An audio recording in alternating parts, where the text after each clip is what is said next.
Em nome do Pai que me criou, em nome do Filho que me resgatou e em nome do Espírito Santo que me santificou, divina vontade, reina na minha vontade. Coroa da Santidade, página 304, sessão nova, orar às horas da paixão e fundir-se com Jesus em seus sofrimentos. Nas horas da paixão, que corresponde vagamente aos anos intermediários dos escritos de Luísa, seguimos Jesus e Maria por cada hora da paixão de Jesus Cristo, desde o início, quando ele foi o último com sua mãe e partiu dela após, o último dia com sua mãe e partiu dela após a troca de bênçãos para o seu enterro. E depois a partida dela após a troca de bênçãos para o seu enterro. Em detalhes, meditamos sobre cada um dos aspectos deste ato da redenção. Mesmo que isso não fosse uma revelação de Deus e fosse simplesmente inventada por Luísa, seria, no mínimo, a maior meditação sobre a paixão que eu já ouvi na vida. Mas lembre-se de que o próprio Papa São Pio X, quando apresentado a estas horas por Santo Aníbal de França, disse que eles deveriam ser lidos de joelhos, porque era Jesus quem estava falando neles. Deveria ser lidos de joelhos, porque é Jesus Cristo quem estava falando neles. É o que o Papa Pio X disse. Na hora da paixão, aprendemos coisas surpreendentes, coisas que, aliás, se alinham bem com o que é ensinado nas revelações de Ana Caterina Emmerich sobre a paixão. Neste capítulo, que não deve substituir as horas, eles mesmos não mas devem servir apenas como convite para realizar as horas. Dando alguns vislumbres deles, eu gostaria de percorrer uma pequena porção dessas revelações de Jesus que lhe dá a Luísa sobre sua paixão. Há, no entanto, uma observação digna de nota antes de caminhar pelas horas da paixão. Nelas, aprendemos que as palavras de Jesus no jardim, se for possível, deixe esse cálice passar, não estava considerando sua apreensão pelos sofrimentos físicos. Não, essas palavras não tinham nada a ver com isso. Por mais indizíveis que fossem os sofrimentos físicos, Jesus tinha tanto medo deles quanto você teria medo de se molhar para resgatar seu filho que estava se afogando em uma piscina. Essas palavras dele se referiam antes às almas que, apesar do seu amor, escolheriam o inferno, se condenar ao inferno. Então era isso, que ele não queria ter que ver essas almas que vão para o inferno. Ele queria que não tivesse almas que se condenassem ao inferno, entendeu? Isso que Jesus queria. Jesus queria que, Pai, será que é possível, passar de mim esse cálice? O que quer dizer isso? Será que é possível a minha redenção salvar também todos esses também? Dá um jeito de resolver tudo isso? Jesus sabia que era metafisicamente possível para o Pai exercer tal domínio que ele poderia simplesmente anular até a vontade mais deformada das pessoas, a fim de forçá-las ao céu. Mas isso contradiz o maior presente que Deus deu à alma, o seu livre arbítrio. Portanto, no ato final de submissão à vontade divina e como modelo para todos nós, Jesus anexou sua petição a todavia não a minha vontade, mas que seja a tua, Pai. Que Jesus, como homem, queria salvar todos, E Deus, como Deus, deixava sempre o livre-arbítrio mantendo-se, da pessoa ter essa liberdade de escolher se ela quer ser salva ou não. E sabendo o que ele estava prestes a sofrer, além de qualquer medida por eles, essa é a extensão do seu amor. Aquele sangue brotaria de seus poros em agonia pela perda de muitos dos seus filhos. Então, era muito difícil, saber que você vai morrer, vai se sacrificar, Você que é Deus, desceu do céu para isso, para muitos ser em vão, para ser em vão. Já pensou? Esse é o maior sofrimento de Jesus. O maior sofrimento de Jesus era saber que para muitas almas seria em vão que ele teria sofrido. Em vão. Que seria a morte dele, a vinda dele para a terra e tudo mais. Você tem noção desse sofrimento? Que grau que foi?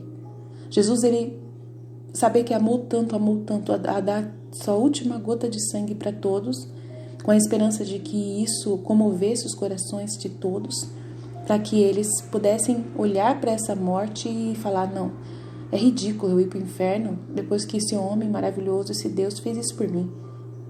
Entendeu? Jesus, ele se estribuchou praticamente, para poder conseguir cada alma, né? Nem fosse por esmola. Mas, infelizmente, tem almas que não conseguem. Que tem um coração tão endurecido que não consegue parar para pensar, né, no sacrifício que Jesus fez por elas. Não adianta. Vocês estão entendendo que grau de humilhação que Jesus chegou? É uma humilhação tão grande que eu fico aterrorizada. Quando ele fala no final do livro do céu que ele mendiga pelo coração do homem, que ele mendiga, eu acredito que ele mendiga mesmo, foi exatamente isso que ele fez. E eu fico, com tanta chateada, eu fico com raiva sabendo que tem pessoas que vão pro inferno, porque são duras de coração, não vão aceitar, mesmo assim, não vão aceitar. Meu Deus do céu, que coisa horrível. Ai, que sentimento horrível que é, gente. Nossa Senhora, tem dias que eu sinto esse sentimento, sabe? Tem dias que Jesus permite pra mim. Ontem foi um desses dias, nossa. Ai, que eu fico com essas dores no meu coração. Passando essas dores no meu coração por Jesus, né? Pra Jesus. Ai, é muito difícil. Nossa, é o dia mais difícil. É um dia que eu fico depressiva, sabe? Que parece que não tem esperança, sabe? Meu Deus. Aí tem que passar por isso, né? Ofertar tudo para Jesus em prol de que haja esperança, né? De que alguma alma se converta pelo meu sacrifício. De estar passando por essa situação, por estar passando por esse sentimento de Jesus e ofertando essas dores, esses sofrimentos junto a Jesus. Se você que é filho da divina vontade, você sente os sentimentos de Jesus. Você sente os humores, os vários humores de Jesus, né? Do que ele passou na sua paixão. Então a gente enfrenta isso também. A gente passa isso, ele permite, compartilha com a gente. Não que a gente seja vítima, mas ele compartilha com a gente os sentimentos dele, né? E é muito importante você ser usado para isso, para você compartilhar os sentimentos de Jesus. Né? Você está passando no lugar dele, aí ele fica revigorado e você que fica sofrendo. Mas é isso mesmo, é essa função, você dar a Deus o descanso que ele precisa, né? Então, sentir a dor dele, é isso mesmo. Tá? Você passar no lugar dele, é isso que você serve, é para isso que você serve. Aqui na Terra, o Filho da Divina Vontade serve para isso, né? Então, não só para isso, mas para poder falar em nome de Deus, para poder, né, espalhar o reino da Divina Vontade e tudo mais, mas também, principalmente, para poder sofrer no lugar de Jesus hoje, né? Para Jesus ficar livre para poder trazer o seu reino pra gente, né? Ficar livre para poder fazer mais coisas pelas almas. Né? E a gente fica passando pela parte difícil e ele passa pela parte que é ele que tem que fazer, né? Que é ele que tem que fazer, que só ele pode fazer, que é mover a terra e o céu para trazer esse reino da divina vontade logo para todo mundo. Que é o que é ele trazer o reino da divina vontade para todo mundo? É ele trazer, né, a iluminação e as luzes necessárias para que as almas se convertam, para que as almas conheçam o reino da divina vontade, para que as almas conheçam conteúdo da Luísa Picarreta, né? Ajudar a gente na parte de divulgação. Jesus, ele faz a parte dele, né? Para poder tocar os corações. A parte dele é a mais difícil. Nós fazemos a nossa parte, que é colocar à disposição o material aqui. Mas quem vai trazer as pessoas para cá é Jesus. Quem vai abrir os corações, as pessoas para o reino se expandir é Jesus, né? Então nós estamos trabalhando com Jesus, né? Então nós tiramos dele esse trabalho, né, da paixão, né? Diminuímos um pouco a carga dele para poder ele dedicar-se mais, né, a estar tocando corações para trazer esse conteúdo, para poder fazer o reino dele se espalhar, se expandir, né, no conhecimento. Jesus sabia que era metafisicamente possível para o Pai exercer tal domínio que ele poderia simplesmente anular até a vontade mais deformada, né, da pessoa para que ela pudesse voltar, né, e se forçar a pessoa ao céu. Mas isso contradiz o maior presente que Deus deu à alma, seu livre-arbítrio, e, portanto, no ato final de submissão à vontade divina e como modelo para todos nós, Jesus anexou sua petição, e todavia não a minha, mas a sua seja feita, ó Pai. E sabendo o que nele estava prestes a sofrer, além de qualquer medida por eles, essa é a extensão do seu amor. Aquele sangue brotaria de seus poros em agonia pela perda de seus filhos. Foi a condenação das almas que o fez suar sangue e sofrer sua mais horrível paixão lá no jardim. Qualquer sofrimento que os soldados pudessem infligir a ele com seus instrumentos de tortura não chegava nem perto à paixão e agonia extremas, que ele sofreu na agonia do horto do Getsemane. Não havia absolutamente nada comparado a essa agonia e a tristeza interna que ele estava sentindo, nessa tristeza mortal que ele sentiu no Getsemane, pois ele tomou sobre si todo o mal que já havia sido feito ou que seria feito, ou realmente desejava esvaziar cada gota do seu sangue, oferecer cada centímetro quadrado de sua carne para de laceração e sentir toda a dor imaginável. Seu corpo, seu amor ardente não tinha limites. E quanto mais ele sofria, mais graça abundante ele ganhava por suas amadas criaturas. Por causa disso, vemos através de sua paixão Jesus realmente ardendo com o desejo de sofrer cada vez mais. Esse desejo não era a de um homem enlouquecido, apaixonado pela dor. Não. Mas como alguém tão indizivelmente inflamado pelo amor que nada, nem mesmo os maiores sofrimentos imagináveis, poderia ficar no seu caminho. Então ele queria, assim, se estrebuchar mesmo para poder tocar corações. A paixão dele foi mais para tocar corações também, para poder mover corações fechados, endurecidos, mentes soberbas, tá? Foi mais ou menos também bastante isso, tá? Por causa disso, vemos através de sua paixão Jesus realmente ardendo um desejo de sofrer cada vez mais. Para formar a redenção basta uma lágrima minha. Uma lágrima dele já era suficiente para salvar toda a humanidade, mas ele deu até a última gota de sangue dele, até a última, fez questão lá do soldado ver, na hora que colocou a lança, ver que só saiu água, porque não tinha mais sangue no corpo. E Jesus fez questão disso acontecer, para poder tocar corações endurecidos, para ver se isso, de repente, amansava algum coração. É isso que Jesus deixa bem claro, referente a esse momento, né? Para formar a redenção basta uma lágrima minha, um suspiro, mas meu amor não teria permanecido contente. Sendo capaz de dar e fazer ainda mais, meu amor teria permanecido bloqueado em si mesmo e não poderia se gabar dizendo: eu fiz tudo, sofri tudo, eu te dei tudo. Tá vendo? Ele quis estribuchar ali. Se pudesse, ele fazia mais ainda. Esse amor brotou como um fogo consumidor dentro dele, que causou mais sofrimento do que a própria paixão.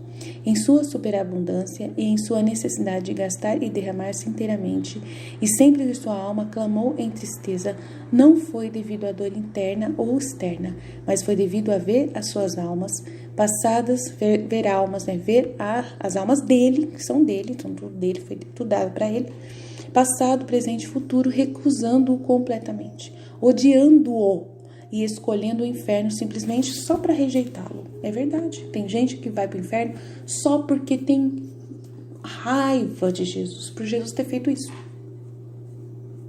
Tem ódio do amor de Jesus.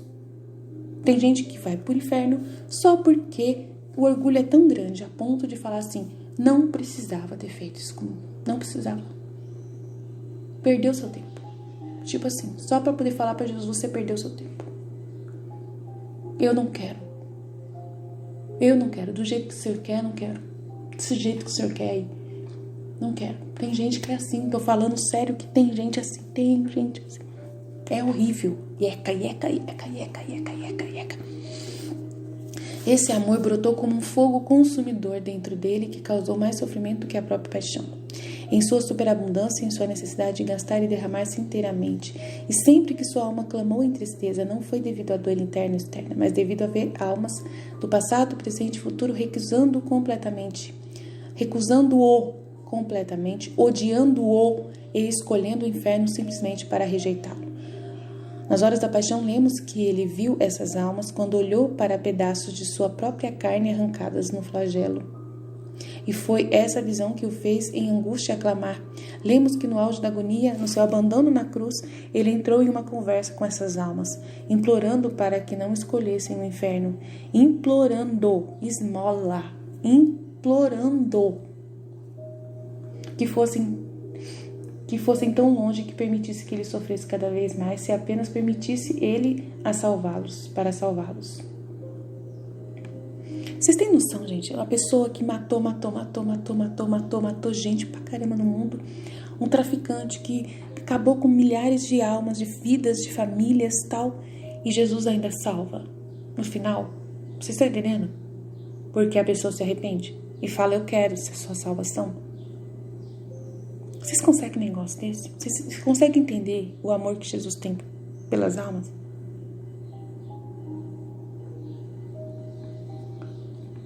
Ele salva qualquer um. Qualquer um.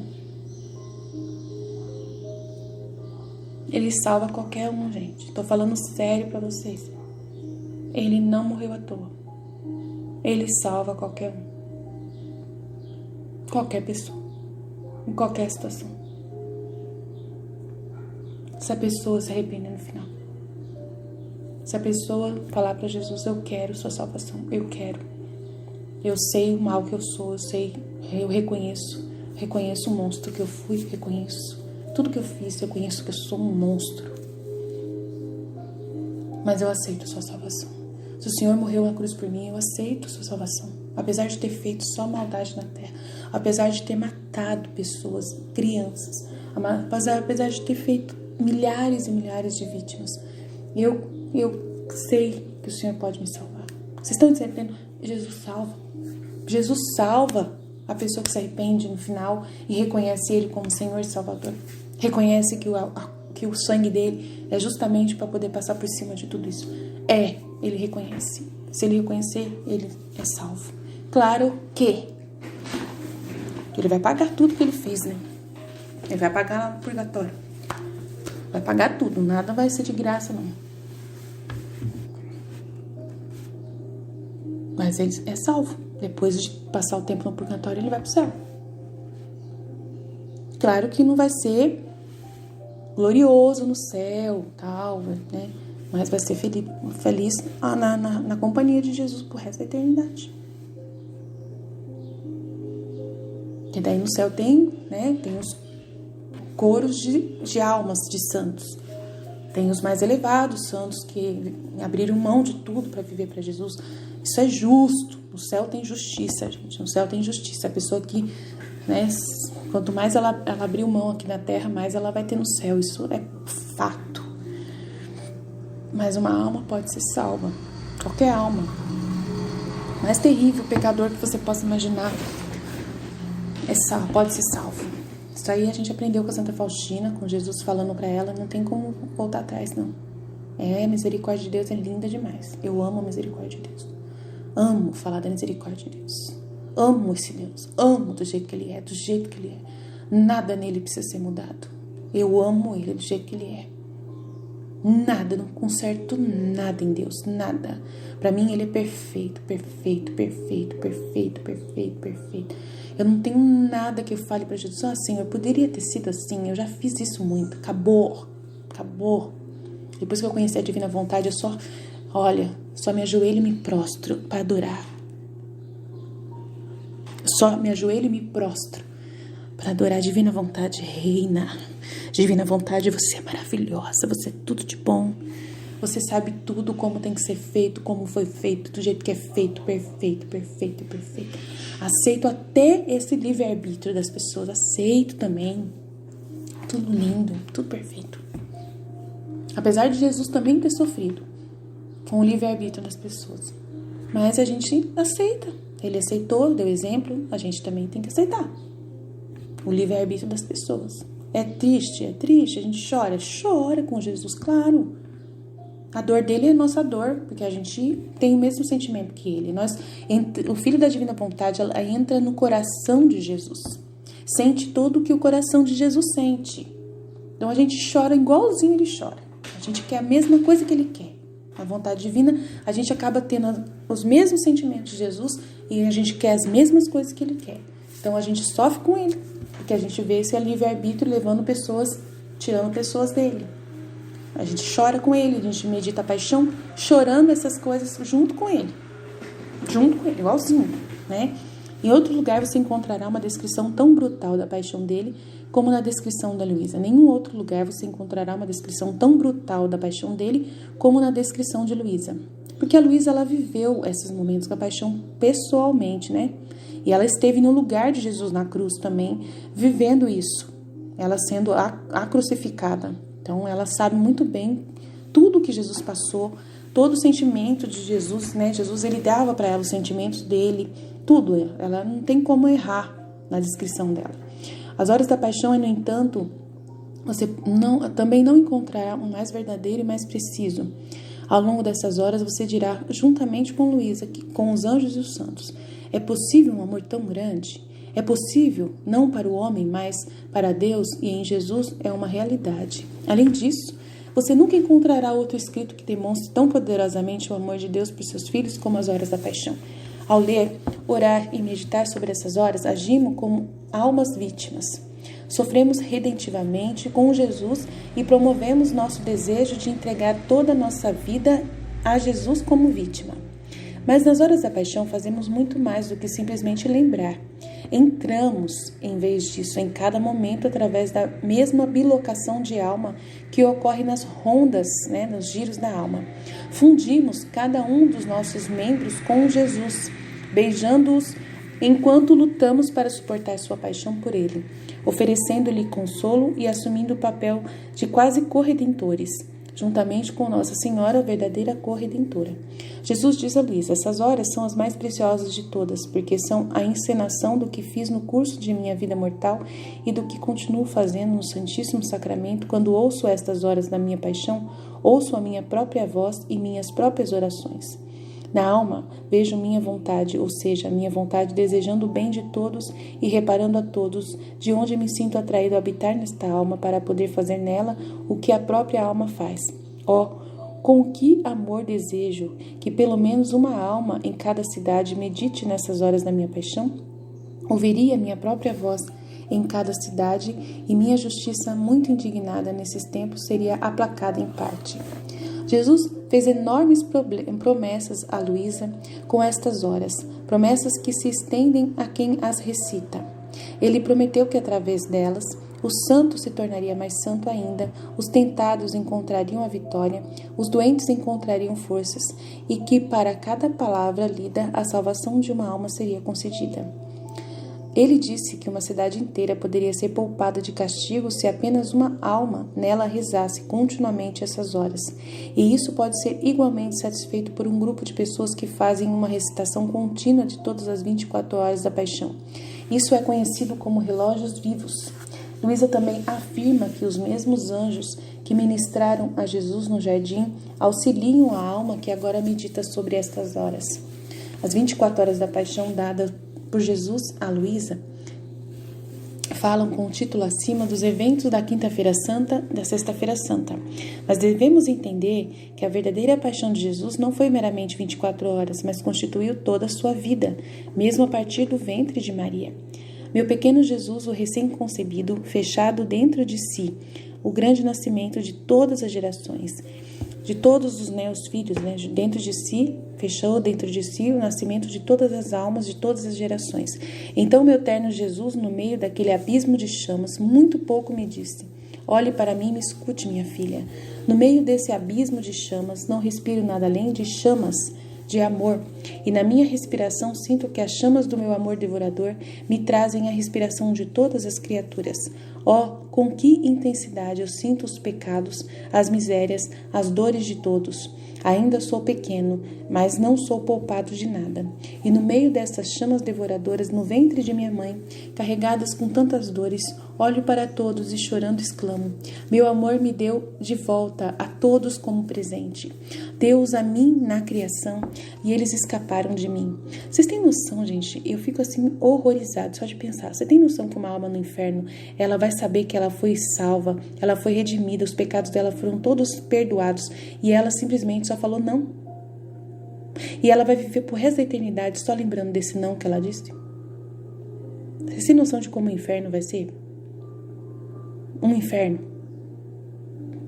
E no meio dessas chamas devoradoras, carregadas com tantas dores, olho para todos e chorando exclamo: meu amor me deu de volta todos como presente. Deu-os a mim na criação e eles escaparam de mim. Isso me dá de novo em me conceber no ventre de minha mãe. Mas tenho certeza de que eles não escaparão de mim. Eles serão meus para sempre. Oh, quão feliz eu ficaria se tudo não escapasse de mim. E chorando e soluçando, olhei para cada um na face, para movê-los com minhas lágrimas e repetir: meus queridos filhos, não me abandonem, não se afastem mais de mim, eu sou seu pai, não me abandone. Oh, por favor, me reconheça, tenha pena pelo menos do fogo que me devora, das minhas lágrimas ardentes, e tudo por sua causa, porque eu te amo demais, amo você como Deus, amo você como pai mais apaixonado, amo você como minha vida. Então, um dia eu estava conversando com Jesus, e eu fiquei horrorizada com aquilo que Jesus falou pra mim, mas eu ao mesmo tempo falei: uau, o Senhor é muito bom mesmo, né? Aí ele falou assim: filha, aí eu tava brava com minha cunhada, era minha cunhada, eu tava brava que ela tava fazendo com meu irmão. Aí eu falei: Senhor, a minha cunhada é uma pessoa tão boa, tinha tudo pra ser tão boa, era o momento dela, agora ela melhorou bastante porque eu orei muito pra ela. Aí eu tava bem brava com ela, eu falei assim: por que ela já tá judiando do meu irmão? Ela teve tudo, Senhor. Ela teve tudo. Ela foi tão mimada pelos pais dela. Tão mimada, tão mimada, tão mimada, tão mimada, tão mimada. O Senhor deixou ela ser mimada. Aí Jesus falou assim: pra você ver como eu amo as pessoas. Eu amo tanto que, sabe, que eu nem privo as pessoas de serem mimadas pelos pais do jeito que são. Às vezes eu dou tudo pra uma pessoa. Tudo mesmo. Pra ela poder nunca ter motivo pra poder falar que eu não amei ela. Mas mesmo assim as pessoas não sabem que é eu que tô dando tudo para elas, que esse amor que elas têm, elas não falta nada para elas recebem tudo de graça na mão delas. Mas isso não é suficiente, elas ter tudo, se elas não tiver eu, né? Se o pai e a mãe não der eu para elas, né? E aí ela era de igreja, eu falei assim: mas ela é de igreja, Jesus. Ela sempre foi coroinha na igreja, cantando na igreja. Ela tinha que ser melhor, né? Aí eu falei para Jesus: Senhor, por favor, né? Muda o coração dela. Graças a Deus ela melhorou bastante. Eu conversei bastante com ela também. Melhorou bastante. Não é a perfeição, pessoa. Mas tá indo, né? Quase que os dois separaram, ainda estão juntos, graças a Deus. Mas só pela misericórdia de Deus, nessa época foi bem complexo. Eu sou madrinha de casamento deles, aí eu orei por ele. Nossa, eu oro muito por isso. Portanto, agora podemos considerar alguns trechos das horas, lembrando que o que estamos aprendendo se aplica não apenas àquelas 24 horas, mas a toda a vida de Jesus Cristo. Como todas as citações a seguir são retiradas nas horas da paixão e são, além disso, dispostos cronologicamente, são fáceis de encontrar neste trabalho e, portanto, as notas do rodapé serão excluídas nessa sessão. Antes de Jesus celebrar a última ceia e instituir a Santa Eucaristia, ele se despediu de sua mãe, mas para cumprir a vontade do Pai com seus corações fundidos um no outro, ele se submeteu a tudo, querendo reparar para aqueles que, dispostos a superar as tendências de parentes e amigos, né, o apego a parentes e amigos e os laços e anexos, não se preocupam em cumprir a santa vontade de Deus e corresponder ao estado de santidade a que Deus os chama. Que tristeza essas almas não lhe dão ao rejeitar de seus corações o amor que você deseja lhes dar, né, que Jesus deseja lhes dar, contentando-se com o amor de criaturas. Desde o início, então, vemos o tema que se manifestará ao longo da paixão. Jesus e Maria reparando todo o mal que foi feito e será feito pelos seres humanos. Eles fazem isso precisamente naqueles momentos durante o curso da paixão, quando as circunstâncias dão a oportunidade para que suas vontades humanas se submetam à vontade divina naqueles mesmos atos que outros rejeitam e assim cometem o mal.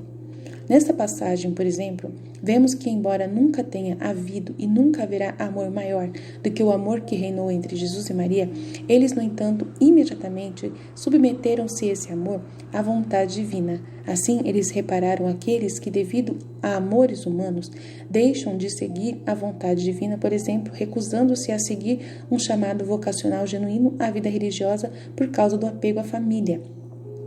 Depois, para seus próprios apóstolos, Jesus disse: minha vida aqui embaixo está prestes a se pôr. Assim como o sol está se pondo e amanhã a essa hora eu não estarei mais aqui. Mas como o sol voltarei a subir no terceiro dia. Com suas palavras, os apóstolos ficam tristes e calados, sem saber o que responder. Mas Jesus acrescenta: coragem, não desanime, eu não vou te deixar. Eu sempre estarei com vocês, mas é necessário que eu morra pelo bem de todos. Na última ceia, a tristeza de Jesus foi sobretudo devido a Judas, a quem ele amava, mas a quem sabia que rejeitava o seu amor. E enquanto você sofre por Judas, seu coração se enche de alegria ao ver à sua esquerda seu amado discípulo João. Tanto que, incapaz de conter seu amor por mais tempo, atraindo-o docemente para si, você o deixa colocar a cabeça em seu coração, deixando-o experimentar o paraíso com antecedência. É nesta hora solene que os dois povos, os réprobos e os eleitos, são retratados pelos dois discípulos. Os réprobos em Judas, os rejeitados que foram réprobos porque rejeitaram Jesus, em Judas, que já sentem o inferno em seu coração, e os eleitos em João, que descansa e se deleita em você. Então ele se aproxima de João para poder se consolar da perda de Judas na hora da ceia. Em toda a hora da paixão, Luísa ora e nós fazemos com ela por muitas intenções relacionadas à hora específica que está sendo orada. Jesus, por favor, não permita que as almas se percam. Deixe seu batimento cardíaco fluindo através deles.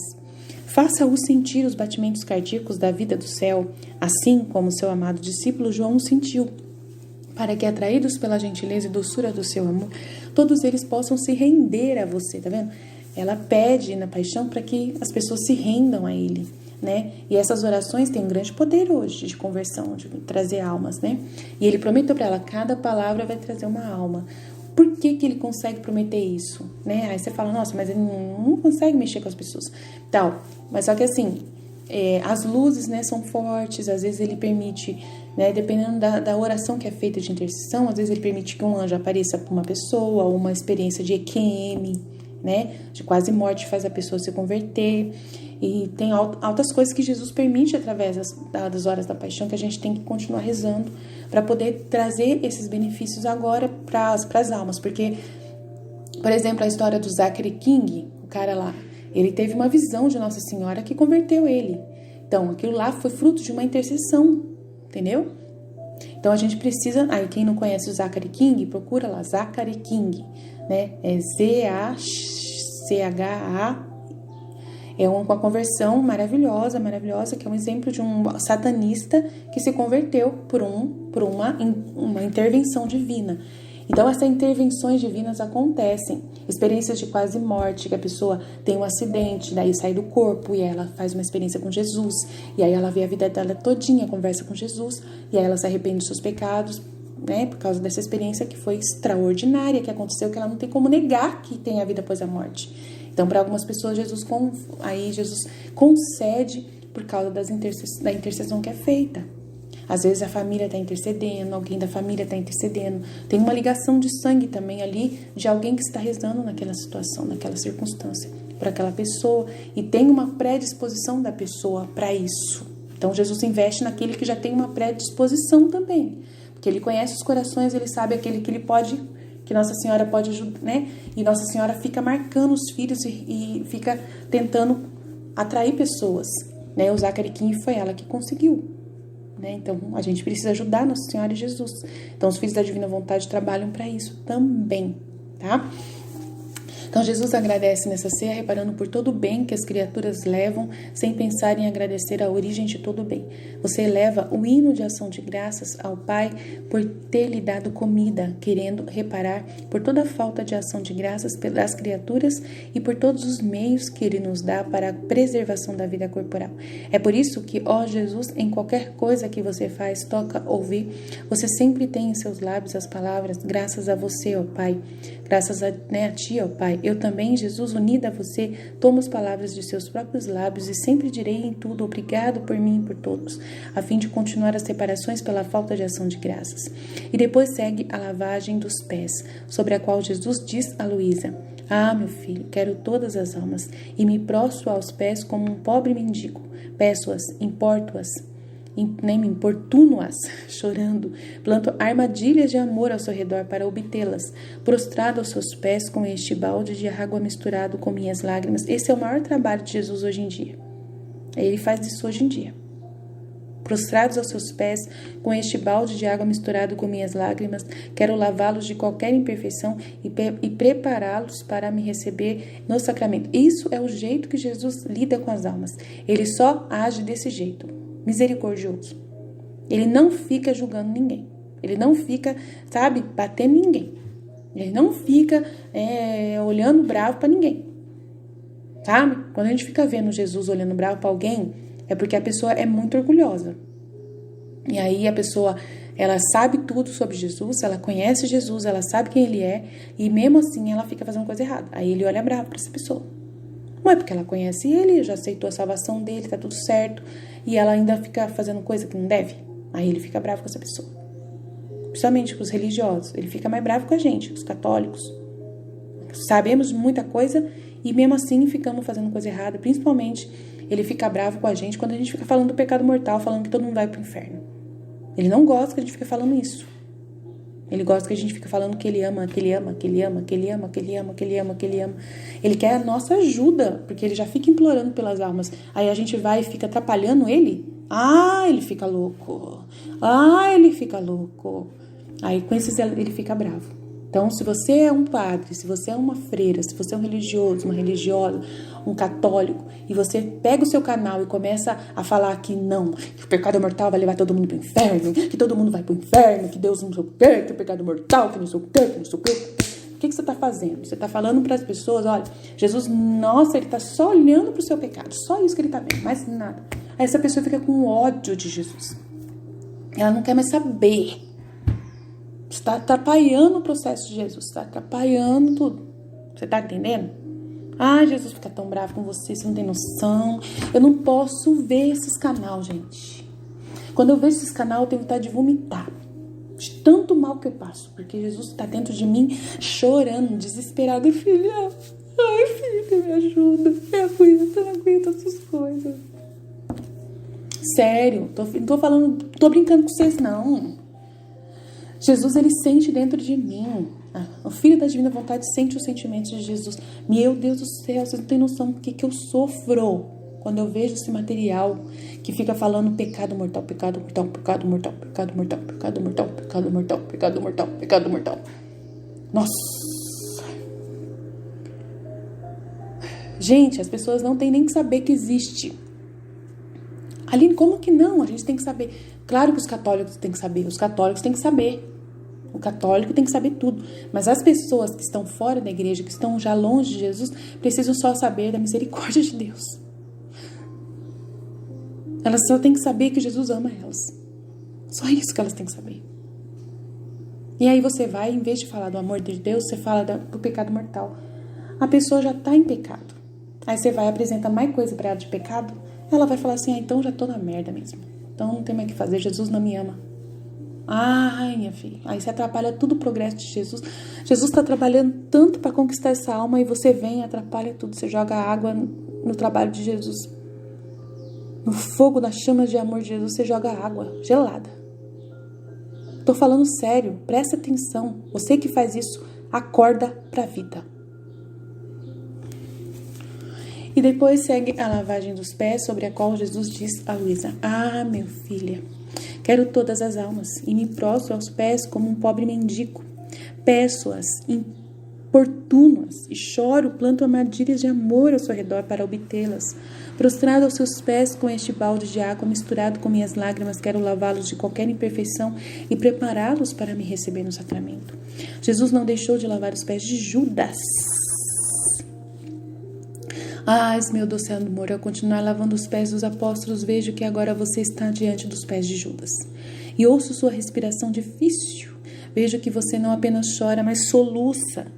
E quando lava os pés, os beijos pressiona contra o seu coração, incapaz de falar com sua voz, porque está sufocado pelo choro, você o olha com seus olhos inchados de lágrimas e diz-lhe com seu coração: meu filho, por favor, eu te imploro, com as vozes das minhas lágrimas, faça que não vá para o inferno. Dá-me a tua alma que eu te peço prostrado aos teus pés, filho. Eu te imploro, diga-me o que você quer que eu te dou. O que você procura, eu te dou tudo, desde que você não se perca. Tá vendo o que Jesus faz?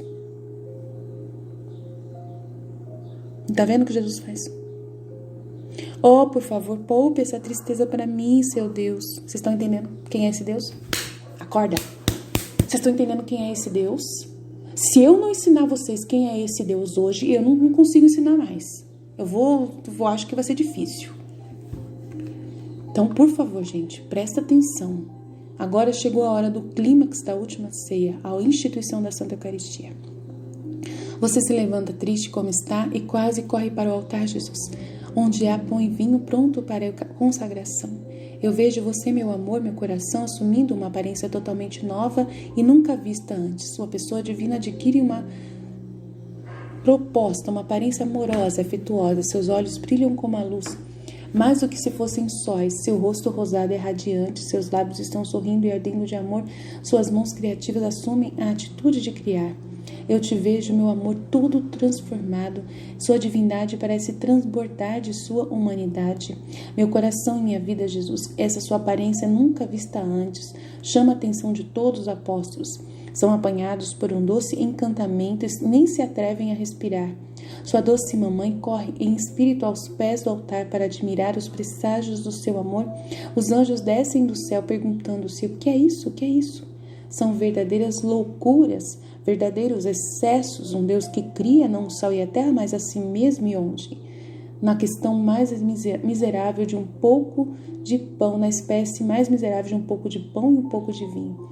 Agora pronto para consagrar o seu próprio ser no pão e no vinho, Jesus entra em uma conversa com o Pai da parte da qual inclui: agora permita-me encarar em cada anfitrião, cada hóstia, continuar minha salvação e ser vida de cada um dos meus filhos. Você vê, ó Pai, faltam poucas horas da minha vida. Quem teria coragem de deixar meus filhos órfãos e sozinhos? Muitos são seus inimigos, as obscuridades, as paixões, a fraqueza a que estão sujeitos. Quem os ajudará? Oh, por favor, suplico que me deixe ficar em cada hóstia, para ser a vida de cada um e, portanto, colocar em fuga seus inimigos, ser luz, força e ajuda em tudo. Caso contrário, para onde eles devem ir? Quem os ajudará? Nossas obras são eternas, meu amor irresistível. Não posso deixar meus filhos, nem quero. O pai se emociona com a voz terna e afetuosa do filho. Ele desce do céu, ele já está no altar e unido ao Espírito Santo e concorda com o filho. E Jesus, com voz sonora e comovente, pronuncia das palavras da consagração e, sem sair de si mesmo, cria-se naquele pão e vinho, onde você comunica a seus apóstolos, e creio que nossa Mãe Celestial não permaneceu sem recebê-lo. Ah, Jesus, os céus se curvam e todos lhe enviam um ato de adoração em seu novo estado de profunda aniquilação. Nesse sentido, oferecemos mais reparação junto com Luísa. Ó Jesus, eu beijo sua mão direita e pretendo reparar todos os sacrilégios, especialmente as missas mal celebradas. Quantas vezes, meu amor, você é forçado a descer do céu para mãos e seios indignos, e mesmo que você sinta náusea por estas mãos, o amor e a força a ficar. O amor o força a ficar, mas ainda mais em alguns de seus ministros. Você encontra aqueles que renovam sua paixão, porque com seus enormes crimes e sacrilégios, eles renovam o decídio. Jesus, estou assustada com esse pensamento, mas infelizmente, assim como na paixão você estava nas mãos dos judeus, você está nessas mãos indignas, como um cordeiro manso esperando novamente pela sua morte e também pela conversão deles. Então, olha só, Jesus que ama tanto esse sacerdote, que ama tanto essas almas sacrílegas, que ele se deixa ser dolorido mais uma vez, morto mais uma vez. E assim, meu amor, minha prisão será seu coração, minhas correntes serão feitas de amor, suas chamas serão minha comida, seu hálito será meu, as cercas que me impedem de sair serão sua vontade divina. Então não vou ver nada além de chamas, vou tocar em nada além de fogo, e enquanto eles me deram vida, eles me darão a morte. Assim sofrerás na Santa Hóstia, eu te darei minha vida, e assim, enquanto eu permanecer presa em você, você será libertada em mim. Não é esta a sua intenção, aprisionar-se ao anfitriã, né? A sua anfitriã que sou eu, a fim de ser libertado pelas almas que o recebem, tornando-se vivo nelas? É isso que a gente vai fazer.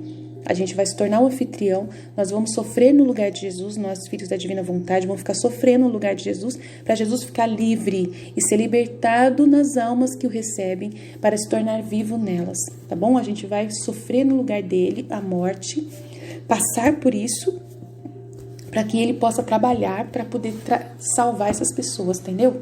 Então, por isso que nós somos necessários, nós os filhos da divina vontade.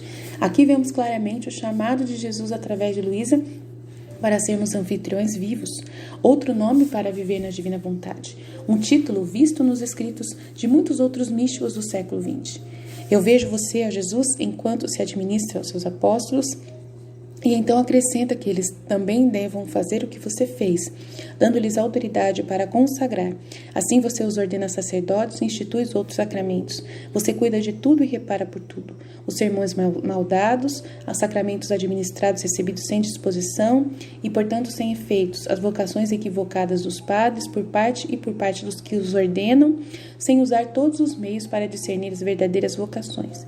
Após a última ceia, Jesus e os apóstolos seguem para o jardim, momento em que a agonia ocorre. Chegando a Jesus na divina vontade, nesta agonia, ele diz a Luísa e a nós.